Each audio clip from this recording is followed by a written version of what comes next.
এমন মুচমুচে নিমকি বানানোর জন্য আমি এখানে একটা বাটি নিয়েছি। সেই বাটির মাপেরই 1 বাটি আটা ও 1 বাটি ময়দা নিয়েছি।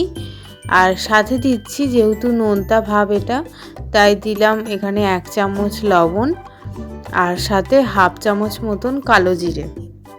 সমস্ত কিছু বেশ ভালোভাবে মিশিয়ে নেব। সমস্ত কিছু বেশ ভালোভাবে মিশিয়ে নেওয়া হয়ে গেছে। এবার এখানে ব্যবহার করলাম ময়ানের জন্য বেশ খানিকটা সাদা তেল। নিমকিতে কিন্তু ময়ান যত ভালো দেওয়া হবে, নিমকি ততটাই খাস্তা ও মুচমুচে হবে, আর স্বাদও কিন্তু ততটাই ভালো হবে, আর অনেক দিন ধরেই স্টোর করা যাবে। নিমকিটা সহজে নরম হওয়ার চান্স থাকবে না, তাই জন্য ময়ান কিন্তু বেশ ভালোভাবেই দেওয়া প্রয়োজন। দেখুন এখানে ময়ানটা দেওয়া হয়ে গেছে। এরকমভাবে আটার ময়দার যে নিয়েছিলাম সেই মিশ্রণটা হাতের মধ্যে মুঠো করে একটু চাপ দিলেই বোঝা যাবে, আর এরকম দানা দানা হয়ে থাকবে, তার মানে আমার ময়ান দেওয়া হয়ে গেছে এখানে। এবার আমি এখানে অল্প অল্প জল দিয়েই জিনিসটা ভালোভাবে মেখে নিচ্ছি।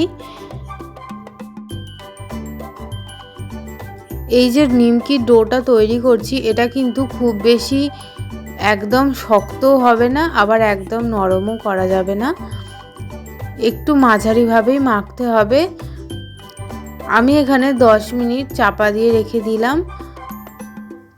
10 মিনিট পর দেখুন কতটা নরম হয়ে গেছে। এখন আমি আবারও একটুখানি মেখে নেব। ডোটা ভালো করে মাখা হয়ে গেছে। এবার আমি লেচি কেটে নিচ্ছি এতে।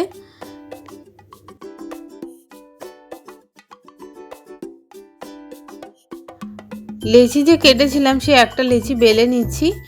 লেচিটা কিন্তু আমি আটার গুঁড়ি দিয়ে বা ময়দা দিয়ে বেলিনি, আমি এখানে তেল দিয়েই বেলছি পুরোটা। আর এখানে কিন্তু যতটা পারবেন গায়ের জোর দিয়ে জিনিসটা বেলতে হবে, যত পাতলা হবে তত ভালো। বেশি মোটা হলে ভেতরে কাঁচা থাকবে আর নরম হয়ে যাবে, ভাল লাগবে না। তাই ভালোভাবে বেলে নিয়ে হাত দিয়ে ঠিক এইভাবে একটু তুলে নিয়েছি যাতে নিচে চিপকে না যায়।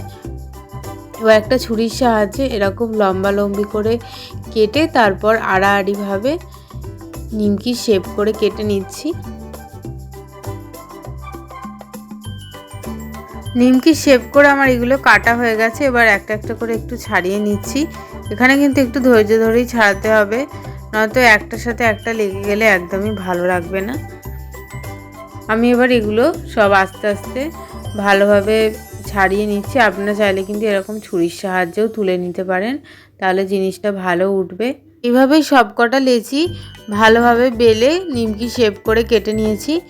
এবার কড়াই সাদা তেল গরম করে একটা টুকরো প্রথমে দিয়ে দেখব যে তেলটা গরম হয়েছে কিনা।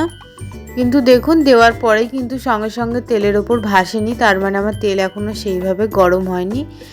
নিমকি কিন্তু একটু বেশি গরম তেলে দিলেও ভালো হয়, আর এটা কিন্তু লো ফ্লেমে হবে পুরো নিমকিটা।